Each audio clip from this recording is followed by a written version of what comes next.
우리가 살다 보면 포기하고 싶은 순간이 간혹 있습니다.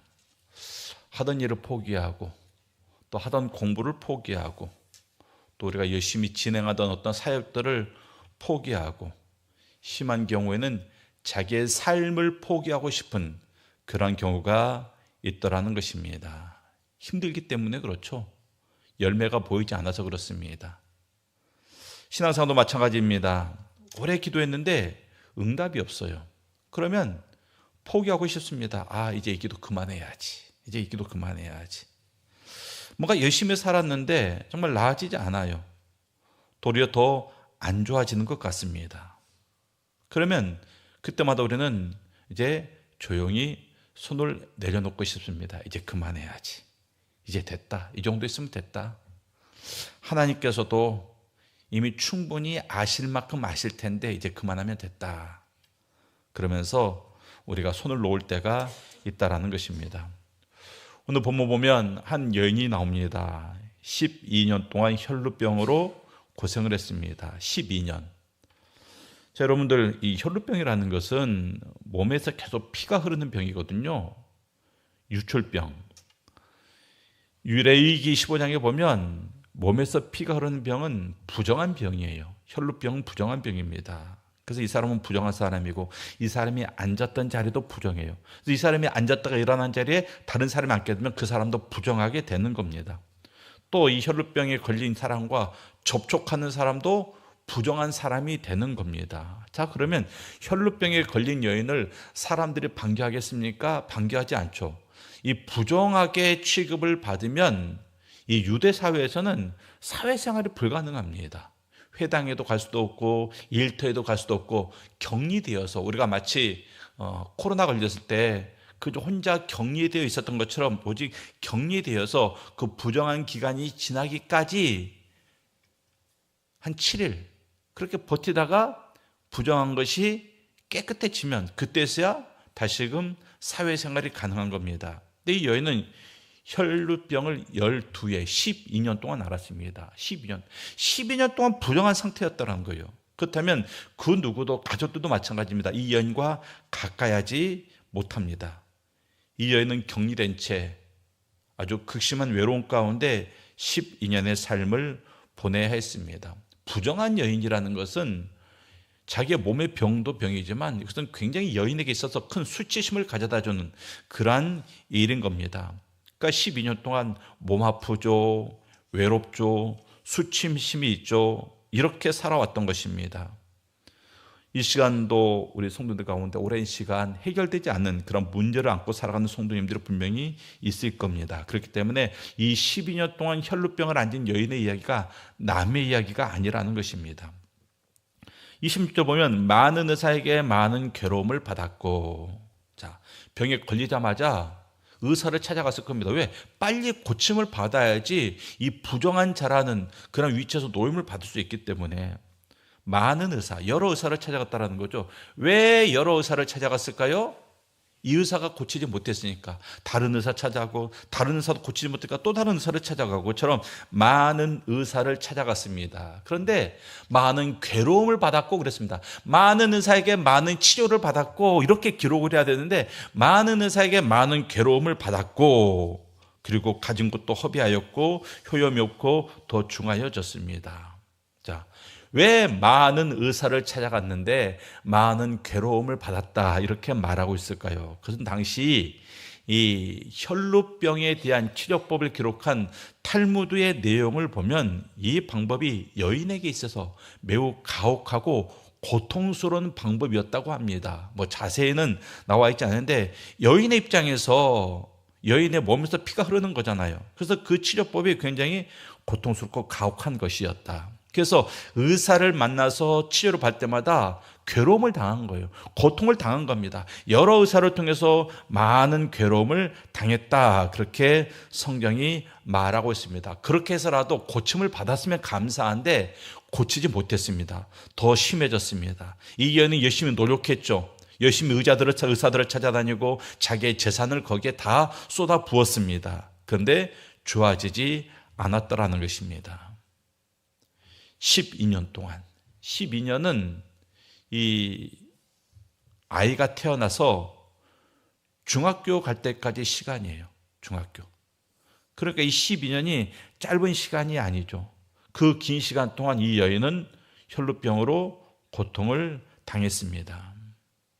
그래서 오늘 이 이야기는 오랫동안 고통을 당하던 여인이 기적적인 방법으로 은혜로 치유함을 받았다, 그 내용이 아니에요. 그 내용이 아니라 이 여인이 왜 고침을 받았는가.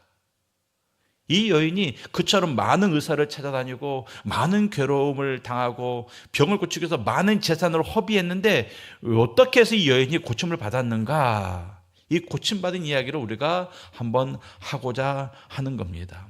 그래서 12년 동안 이 혈루병으로 고생한 여인도 결국 포기하지 않고 결국 그 병 고침을 받는데, 우리의 인생에 문제에 있어서도 오랜 시간 동안 나에게 고통을 가져다 주고 해결되지 않는 그런 문제들을 다 가지고 있는 우리 성도님들, 우리도 이 여인과 같이 포기하지 않고 결국 치유함을 얻는, 결국 응답을 받는 그러한 방법을 이 시간 우리가 배우자라는 것입니다. 자, 이 여인에게 있어서 이제 그만해야 되겠다 싶을 이유가 충분하죠. 많은 의사들을 찾아놨습니다. 더 이상 찾아갈 의사가 없었을 거예요. 더 이상 그 동네, 그 지역에 의사가 없습니다. 그리고 오랜 시간 병치료로 해서 고생하고 노력을 했잖아요. 그런데 치유되지 않습니다. 그러면 보통 포기하죠. 그냥 이렇게 살아야지. 이렇게 살아야지 하면서 포기합니다. 12년 동안의 고통, 모든 재산의 탕진, 또 수없는 시도의 실패, 그리고 오히려 더 몸이 심해진 상태, 이 중 하나만 있어도요 포기할 만한 이유가 충분합니다. 그런데 이 여인에게는 이 모든 것들이 다 몰려 있더라는 것입니다. 그렇기 때문에 이 여인이 이제 더 이상 혈루병에 대해서 치료로 포기하더라도 그 누구도 이 여인을 비난할 수 없을 겁니다. 포기할 이유가 충분했다라는 것이에요. 근데 포기했습니까? 포기하지 않았죠. 우리가 무엇인가를 하고자 할 때 그만둘 이유가 없어서 계속하는 것은, 물론 그 안에 믿음이 있겠지만 그만둘 이유가 없어서 계속하는 것은 누구나 할 수 있는 거예요. 근데 그만둘 이유가 아주 산더미같이 쌓였음에도 불구하고 그만두지 않는 것, 여기서 바로 믿음이 드러나는 거죠. 이 여인이 지금 그런 모습을 보여주고 있습니다.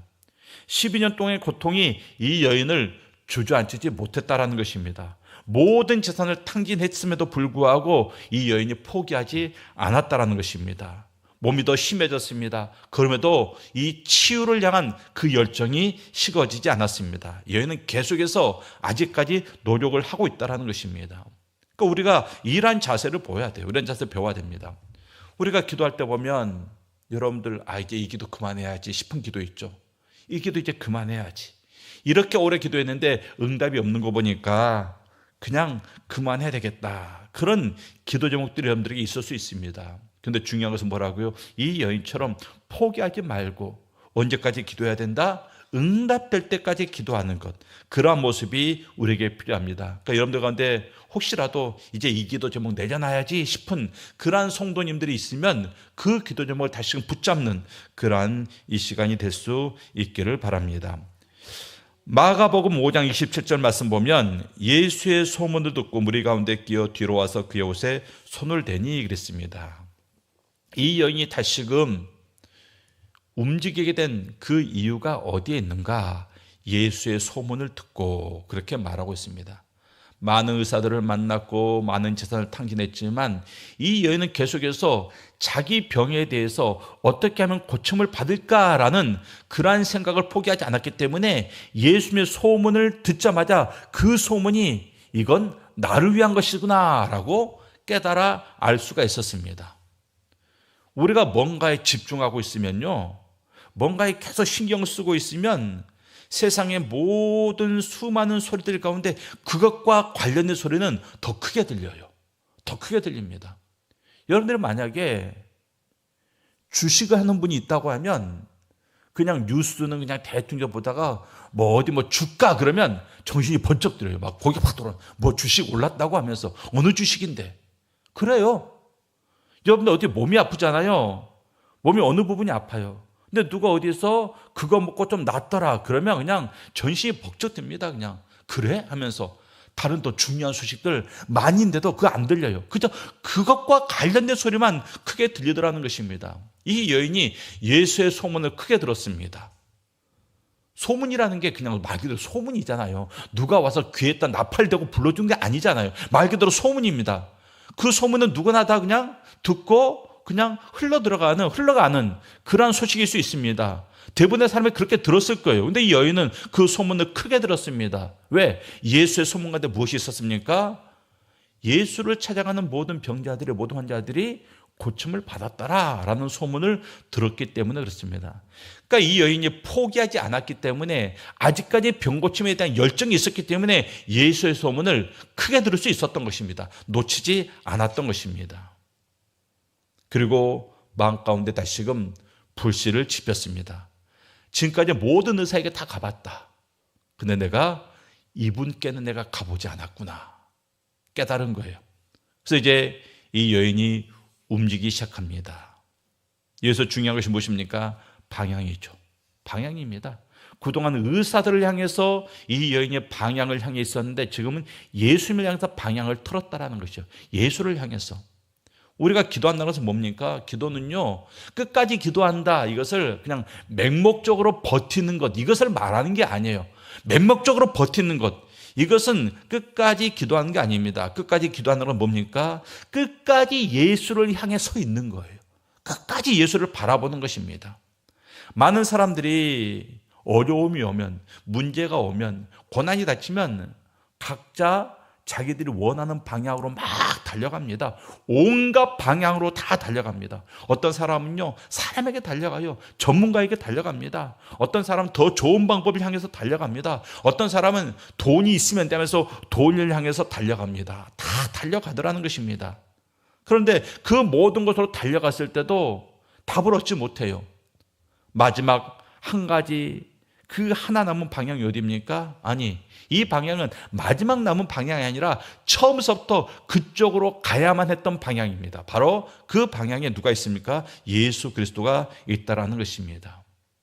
이 여인의 경우에는 이것저것 해보고 마지막 예수님을 찾았습니다. 근데 우리는 알잖아요. 우리는 예수님이 어떤 분인지 알지 않습니까? 그래서 우리는 이 여인처럼 시행착오하지 않아요. 이것도 해보고 저것도 해보고. 그래서 안 되기 때문에 마지막 예수를 찾는 게 아니라 우리는 처음부터 예수님께 달려가는 존재들입니다. 우리는 문제가 생길 때마다 처음부터 엎드려 기도하는 인생이더라는 것입니다. 이게 얼마나 감사한지 몰라요. 방황하지 않고 이리저리 치우치지 않고 우리에게 주어진 시간과 물질과 정성을 낭비하지 않고 우리는 처음부터 바른 방향을 향해서 갈 수 있다는 것.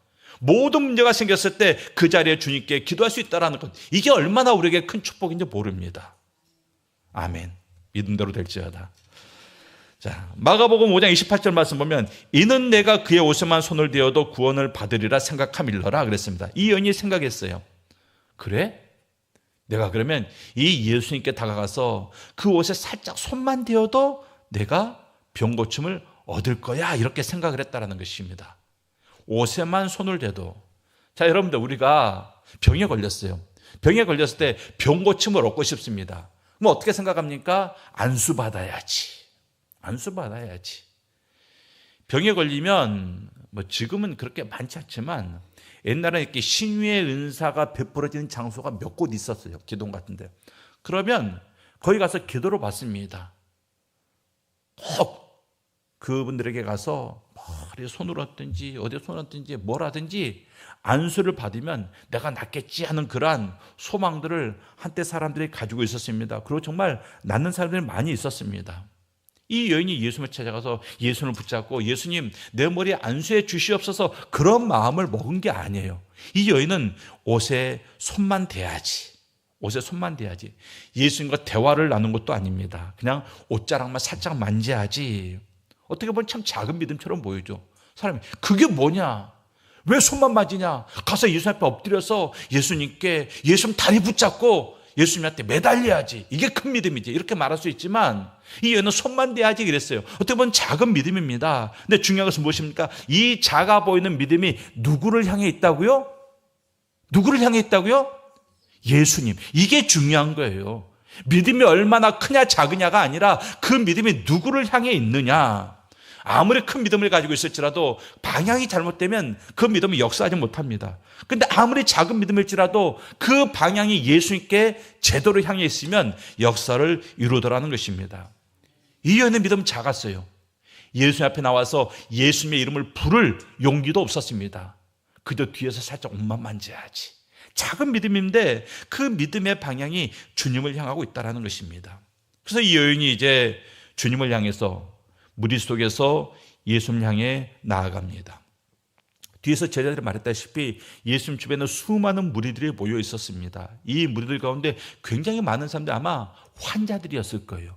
수많은 사람들이 모여 있었습니다. 그래서 정상적인 방법으로 예수님께 다가가기가 어려운 상황입니다. 더군다나 이 여인은 혈루병 환자잖아요. 12년 동안 부정한 사람으로 취급을 받았고 사람들과 격리되어 있었습니다. 12년 동안 격리되어 있던 사람이 수많은 무리들을 해치고 예수님께 나아간다는 것은 굉장히 어려운 거예요.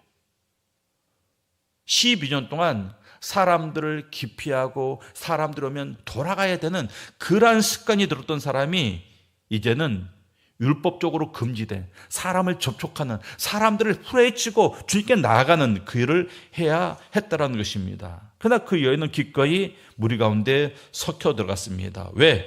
율법의 조항보다 사람들의 시선보다 낫고자 하는 믿음이 더 컸기 때문에 그래요. 여러분들 겨자씨 하나가 굉장히 작잖아요. 눈에 보이지 않을 만큼 아주 작은 겨자씨입니다. 그런데 이 작은 겨자씨가 산을 움직일 수 있다고, 이 겨자씨만한 믿음이 산을 움직일 수 있다고 이렇게 주님께서 말씀하지 않습니까? 왜 그렇습니까? 겨자씨의 크기가 중요한 게 아니라 그 겨자씨가 좋은 땅에 심겨서 싹만 나면 그러한 역사를 이루게 되는 겁니다. 이 여인의 믿음이 작았습니다. 근데 예수님께 소망을 두었잖아요. 예수님이라는 좋은 땅에 이 여인의 믿음이 심겨진 거예요. 그렇기 때문에 열매가 맺혔습니다. 치유함 받더라는 것이에요. 우리 사랑하는 성도님들, 우리의 믿음이 작아도 괜찮습니다. 저는 교회 다닌 지 얼마 안 됐는데요. 저는 성경을 정말 하나도 모르는데요. 상관없습니다. 앞으로 알아가면 되는 거예요. 중요한 것은 그 믿음이 누구를 향해 있느냐, 그 믿음이. 여러분도 우리가 생각하기에 믿음은 다 하나님을 향해 있고 주님을 향해 있는 것 같죠? 절대 안 그래요. 교회 다니는 많은 사람들을 보면요, 믿음인데 그 믿음이 자기를 향해 있어요. 믿음이 자기를 향해 있습니다. 그런 성도가 의외로 많아요. 무엇을 통해서 할 수 있는가? 당신 왜 믿습니까? 당신 그거 왜 합니까? 물어보면 그것을 통해서 하나님의 영광을 위해서가 아니라 그것을 통해서 자기의 이익을 위해서, 자기의 유익을 위해서, 자기의 체면 때문에 하는 사람들이 많이 있거든요. 그러면 그 믿음은 자기를 향해 있는 거예요. 믿음이 주님께 향해 있는 게 아닙니다. 자기를 향해 있는 겁니다. 내 삶의 목적이 주님을 위한 것이 아니라 내 삶의 목적이 나를 향해 있는 겁니다. 당신은 왜 공부합니까? 좋은 성적 받아서, 좋은 대학 가서, 좋은 직장 취직해서 많은 용돈 받고 행복하게 살라고요. 공부의 목적이 자기 행복인 거죠. 당신이 왜 그 직장 생활 합니까? 이 직장 생활 열심히 해가지고 돈 벌어가지고 가족들 잘 살아야죠. 일함의 목적이 누구에게 있습니까? 자기 가족들을 향해 있는 거잖아요. 그러면 우리가 믿음을 가지고 공부하고 믿음을 가지고 일하고 믿음을 가지고 사업한다 그러면서 믿음의 방향이 누구를 향해 있다고요? 자기를 향해 있는 거예요. 여러분들 그 직분을 감당하면서 당신 그 직분 왜 감당합니까? 할 때 그 믿음의 방향이 나를 향해 있는가 주님을 향해 있는가 잘 살펴야 돼요.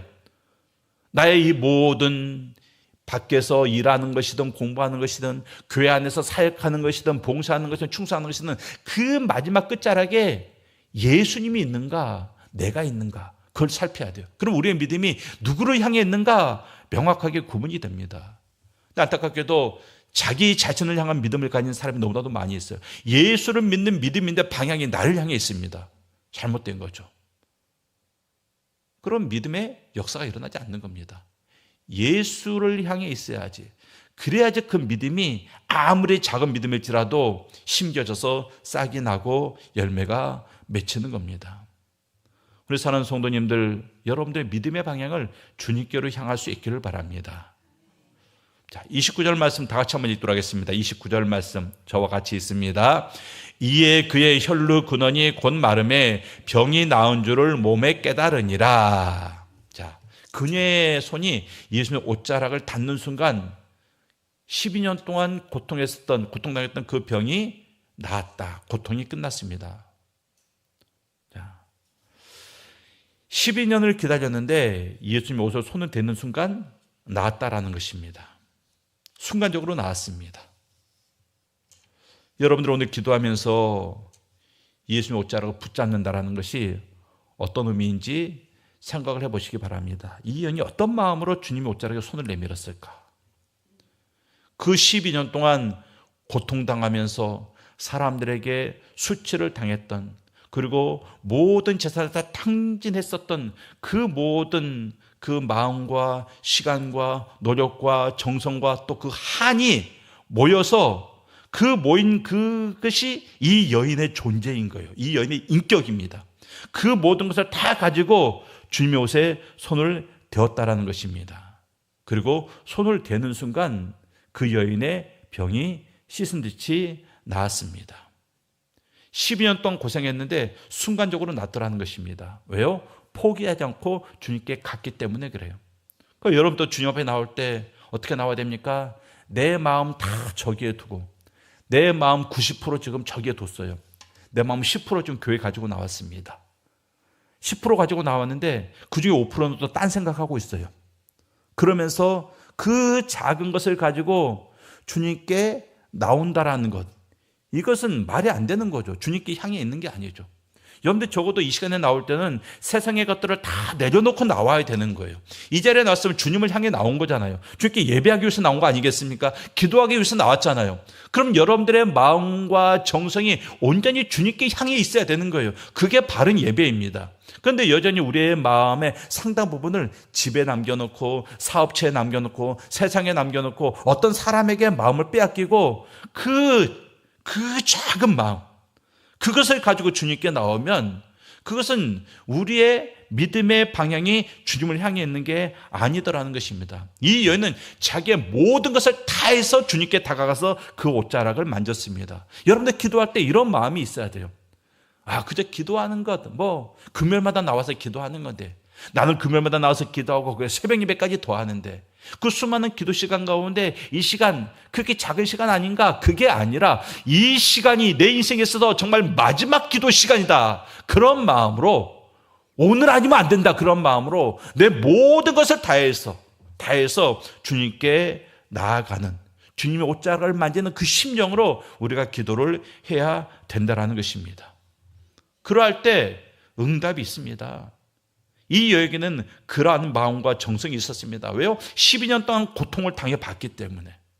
여러분들이 당한 고난이 이 여인의 고난보다 작지 않은 그런 고통을 당한 사람이 우리 가운데 분명히 있을 수 있습니다. 12년이 뭡니까? 20년, 30년 동안 여러분들이 정말 고생하면서 그것 때문에 정말 마음이 아프고 마음이 찢어지고 그런 문제들을 다 하나씩 갖고 있지 않을까요? 그러니까 여러분도 이 여인과 같은 간절함을 가지고 주 앞에 나올 수 있다는 것입니다. 30절 말씀에 예수께서 그 능력이 자기에게서 나간 줄을 곧 스스로 아시고 무리 가운데 돌이켜 말씀하시되 누가 내 옷에 손을 대었느냐 하시니, 자 보십시오. 지금 예수님을 수많은 사람들이 애워싸고 있습니다. 많은 사람들이 예수님을 밀고 당기고 하고 있습니다. 아마 이랬을까? 예수님 저 좀 봐주세요. 저 좀 만나주세요. 저의 병을 고쳐주세요 하면서 수많은 사람들이 예수님을 애워쌌습니다. 근데 예수님께서 제자들에게 누가 내 옷에 손을 댔느냐? 근데 제자들이 말하죠. 무리가 애워싸 미는 것을 보시면서 아시지 않습니까? 이 수많은 사람들이 예수님 몸에 손을 대고 있습니다. 근데 누가 내가 손을 대었느냐 물으시나이까? 수많은 사람들이 예수님을 지금 밀고 당기고 하고 있는 거예요. 근데 예수님은 그 수많은 사람들의 접촉 가운데 딱 하나의 접촉을 알아채셨습니다. 믿음으로 나와서 예수님의 옷자락에 손을 댔던 그 여인의 접촉을 이 예수님이 아셨다라는 것이에요. 이게 얼마나 위로가 되는지 몰라요. 지금도 얼마나 많은 사람들이 예수님께 기도하고 있겠습니까? 여러분, 금요일은요, 전국에 있는 교회가 금요 기도회를 하나님께 올려드리는 교회입니다. 그런 날이에요. 물론 지금은 금요교대가 없어진 교회가 굉장히 많이 있는데 수많은 사람들이 이 시간 주님께 기도하고 있습니다. 그 수많은 사람들의 기도 가운데 주님께서 누구의 기도를 아신다고요? 내 기도를 아세요. 내 음성을 아십니다. 수만 명, 수천만 명이 기도하고 있는데 주님께서 그 가운데 내 기도를 알고 있다라는 것입니다. 오늘 주님께서 수많은 사람들의 손을 내밀 때 이 여인의 그 손을 예수께서 아셨던 것처럼 수많은 사람들의 기도 가운데 예수께서는 믿음으로 드리는 자의 기도를 결코 놓치지 않아요. 그러니까 여러분들이 이 시간 믿음으로 기도할 때 주님은 그 기도를 절대 놓치지 않습니다. 절대 놓치지 않아요. 놓치지 않는다는 것은 반드시 응답하신다라는 것입니다. 저는 모르는데 뭐 이런 말이 있더라고요. 수많은 사람들을 모한 콘서트장에서 지휘자가 오케스트라를 다 앞에서 지휘를 하는데 그 오케스트라 단원이 한 몇 명 정도 되죠? 대충 봤을 때 몇십 명 되더라고요. 그런데 그 수많은 사람의 연주 가운데 음정이 틀리거나 박자를 틀린 그 한 사람을 이 지휘자는 안 돼요. 그것도 참 은사예요. 그 수많은 사람들의 그 연주 가운데 그 틀린 한 사람의 음을 이 사람이 안 되라는 것입니다. 지휘자도 알아요. 사람도 알아요. 사람도 관심 가지면. 근데 하물며 하나님께서 수많은 사람들의 기도 가운데 우리의 믿음의 기도를 놓치겠습니까? 반드시 들으십니다. 언제 들으십니까? 이 시간 우리가 우리의 온 정성을 다해서 주님께 방향을 틀고 믿음으로 주님의 옷자락을 만지는 그 기도를 드릴 때 주님께서 우리의 기도를 들으신다라는 것입니다. 예수께서 물어보자 이 여자가 33절에 여자가 자기에게 이루어진 일을 알고 두려워하며 떨며 와서 그 앞에 엎드려 모든 사실을 여쭈니 예수님께서 누가 내 옷에 손을 댔느냐 하면서 돌아봤겠죠? 거기에 수많은 사람들이 있었겠죠? 예수님의 옷자락을 만진 사람이 많이 있었습니다. 그때 이 여인이 어떻게 합니까? 두려워하며 떨며 와서 그 앞에 엎드려 모든 사실을 여쭈었다 말하고 있습니다. 만약에 이 여자가 예수님의 옷에 딱 손을 댔는데 병고침을 못 받았어요. 못 받았으면 예수께서 물어봤을 때 나서지 않았을 겁니다. 그런데 손을 대는 순간 자기의 병고침을 낳았다라는 것을 몸이 깨달았다 그랬어요. 딱 닿는 순간 내 병이 나았구나라는 것을 알았습니다. 근데 그때 예수께서 물어보는 거예요. 누가 내 옷에 손을 대었느냐. 이 여인은 아는 거죠. 이 질문은 나를 향한 것이구나. 그래서 이 여자가 두려워 떨며 그 앞에 엎드려 고백을 했습니다. 이미 고침 받았잖아요. 그러면 조용히 있어도 돼요. 사실 이미 고침 받았는데 모른 척하고 있어야지. 한두 사람인가? 저 사람도 손대고 저 사람도 손댔는데 모른 척하고 있어야지. 아무 문제 없습니다. 그렇다고 고침 받았던 병이 다시금 재발하는 것도 아니고 그냥 조용히 없었던 것처럼 몰래 손 댔으니까 그래 나는 몰래 왔으니까 몰래 사라져야지 하면서 사라질 수도 있었습니다. 근데 이 여인이 뭐합니까? 예수께서 물어봤을 때 안 물어봤으면 그냥 갔을 거예요. 근데 예수께서 물어봤을 때 그 물음에 대해서 이 여인은 반드시 응답을 해야만 했습니다. 그래서 두렵고 떨리면 앞으로 나왔습니다. 그리고 엎드려 모든 사실을 고백했습니다. 이것이 진정한 기도의 완성입니다. 기도하고 나서 그냥 사라지는 게 아니에요. 예수 앞에 나와서 모든 것을 고백하는 것입니다. 이 여인이 예수님 앞에 어떤 말을 주고받았는지는 성경에 자세히 나와 있지는 않아요. 그런데 우리는 예수님 앞에서 주고받을 수 있는 내용이 있잖아요. 예수님께서 이 시간 여러분들을 찾아오셔가지고 너 왜 왔느냐? 너 뭐 갖고 기도했느냐? 너 왜 나에게 내 이름을 부르면서 나에게 매달리고 있느냐? 물어봤을 때 우리가 예수님께 할 말이 얼마나 많겠습니까? 내가 얼마나 오랫동안 고통받았는지, 내가 얼마나 절망했었는지, 내가 얼마나 두려운 마음으로 이 시간 주님께 손을 내밀었는지 그 모든 것을 우리가 주님께 고백할 수 있지 않겠습니까? 이게 중요한 거예요. 이 고백의 순간, 고백의 시간. 주님과 서로 주거니 받거니 하면서 영으로 교통하는 그 시간이 굉장히 중요합니다. 그 고백이 여인의 믿음을 완성했습니다. 모든 사실을 여쭈니 숨기지 않고 포장하지 않고 있는 그대로 예수님께 고백했습니다. 있는 그대로. 우리의 기도가 포장된 기도가 있어서는 안 돼요. 간혹 대표기도 시키면 대표기도 준비하시는 분들이 정말 대표기도를 일주일 내내 준비합니다. 저희 아버지가 그랬어요. 대표기도를 일주일 내내 준비를 하세요. 일주일 내내 준비를 하니까 기도가 길 수밖에 없죠. 기도 길게 하고 나서 주일날 예배 마치고 엄마랑 기도 짧게 하라 그랬는데 왜 길게 하냐고 엄마랑 다투고 그 일이 계속 반복이 됐는데 여러분들 대표기도 하는 사람들이 얼마나 그 기도의 자리가 무거운지 몰라요. 그래서 기도를 일주일 내내 준비합니다. 잘해야지. 그러다 보니까 기도가 포장되는 기도가 있고 이것저것 좀 꾸미는 기도가 있고 길어지는 기도가 있고 그렇습니다. 근데 이 여인은 어떻게 했습니까? 잘 포장된 기도가 아니라 있는 그대로의 진실된 기도를 하나님께 올려드렸습니다. 그대로 고백했다라는 것이에요. 예수님께서 5장 34절 말씀에 병 고침을 그 여인이 딱 손을 댔을 때 그 여인을 만났을 때 믿음에 대해서 말씀하지 않았습니다. 그 여인이 예수님께 모든 것을 고했을 때 그때 비로소 예수께서 믿음에 대해서 말씀하세요. 예수께서 이르시되 딸아 내 믿음이 너를 구원하였으니 평안히 가라. 내 병에서 놓여 건강할지어다.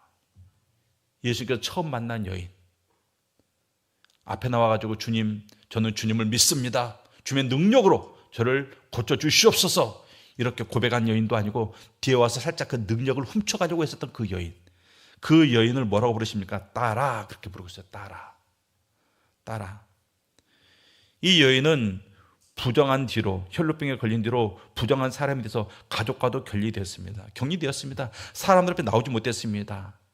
딸아가 뭡니까? 이름도 불려보지 못하고 누군가에게 호칭 한번 불려보지 못하고 그저 사람들과 격리되어서 살았던 그 사람입니다. 그런데 예수님께서 딸아 하면서 이 여인을 불러주십니다. 이것은 선언이 아니죠. 이것은 호칭이 아닙니다. 선포하는 겁니다. 무엇을 선포하는 겁니까? 관계에 대한 선포예요. 관계. 너는 내 딸과 같은 존재다. 너는 나에게서 내 딸과 같은 존재이다. 너는 내 가족이다. 이것을 주님께서 선포하고 있는 겁니다. 앞에 뭐가 있었습니까? 와서 옷자락 만진 거. 그 주님 앞에서 있는 그대로 고했던 거. 이 두 밖에 없었어요. 아무것도 없었습니다. 근데 그것을 보고 주님께서 딸아 이렇게 말씀하고 있습니다. 하나님의 심령으로, 하나님의 심정으로 이 여인을 딸아 그렇게 불러주고 있는 겁니다. 그러고 나서 내 믿음이 너를 구원하였으니 예수님께서 이 여인의 치유를 그냥 믿음으로 돌리십니다. 이 여인의 치유의 능력은 어디서 나왔습니까? 주님께로부터 나왔죠. 주님께로부터 치유의 능력이 나왔습니다. 근데 예수님은 그 여인의 믿음을 인정하고 있는 겁니다. 칭찬하고 있는 겁니다. 그 믿음, 예수님의 손을 만졌던 그 믿음, 예수님의 옷자락을 만졌던 그 믿음, 그 믿음이 있기까지 그 앞에 어떤 믿음이 있었습니까? 12해를 포기하지 않고 견뎠던 믿음. 앞에 그랬잖아요. 우리는 포기하고 싶은 일들이 많다고. 포기하지 않았기 때문에 나올 수 있었던 겁니다. 포기하지 않고 12년을 버텨온 그 믿음. 수많은 실패 가운데서도 그래도 끝까지 주님 앞에 나와서 옷자락을 만졌던 그 믿음. 그 믿음을 주님께서 아시고 그 믿음이 너를 구원했다 이렇게 말씀하고 있는 겁니다. 그리고 말씀하십니다. 평안히 가라. 얼마나 아름다운 소포입니까? 평안히 가라. 12년 동안 평안이 없었습니다. 12년 동안 이 여인에게는 샬롬이 없었다라는 거예요. 수치심, 두려움, 고통, 원망밖에 없었습니다. 근데 주님께서 이제 이 여인에게 평안을 선포하고 있습니다. 이 여인이 왜 이러한 고침을 받았고 왜 이러한 딸이라는 인정을 받고 평안히 가라는 축복을 받았습니까? 끝까지 포기하지 않고 주님을 향해 있었기 때문에 그래요.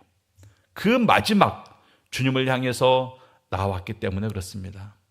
우리 시장 우리 사랑하는 성도님들, 이 12년 동안 고통당한 혈루병 여인처럼 여러분들이 정말 간절히 오랫동안 기도했음에도 불구하고 응답되지 않았던 내용들, 또 꼭 기도가 아니더라도 여러분들이 수고하고 애썼음에도 불구하고 열심히 땀 흘리고 노력했는데 열매가 없었던 그러한 삶의 모습이 있지 않겠습니까? 그때 우리의 마음 가운데 이제 그만해야지, 이제 내려놔야지, 그 마음이 들 때 뭐 하라고요? 여러분들의 시선을 주님께로 향하고 그 주님을 향해서 이제는 그 힘겨운 발걸음을 한 걸음 한 걸음 내디디시기 바랍니다. 뭐 해야 됩니까? 이 여인은 옷자락만 만졌습니다. 왜? 주님과 아무런 관계가 없었거든요. 근데 우리는 주님과 이미 긴밀한 관계를 맺고 있잖아요. 그래서 우리는 이 여인처럼 옷자락을 만지는 게 아니라 주님 앞에 가서 당당히, 주님 앞에 가서 당당히 나 만져달라고, 나 살려달라고, 나 붙잡아달라고 말할 수 있는 그런 자격을 가진 자들입니다. 중요한 것은 무엇입니까? 포기하지 않고 주님에게 나가는 것. 이것이 우리에게 있어야 된다는 것입니다. 우리의 믿음의 방향이 그동안 나를 향해 있었고 내 가정을 향해 있었고, 그런데 그 믿음의 방향이 이제는 바르게 주님을 향함으로 말미암아 그 믿음이 역사를 이루는 그러한 기도, 그 기도가 우리 성도님의 술 가운데 있어야 된다는 것입니다. 그래서 주님께서 이 연예가 말했던 것처럼 딸아 평안히 가라, 이 음성을 여러분들이 들어야 돼요. 딸아, 아들아, 평안히 가라. 우리 사랑하는 성도님들, 이 저녁의 기도의 시간이 주님의 옷자락을 향해서 우리의 믿음을 다하 손을 내미는 그러한 시간이 될 수 있기를 바랍니다.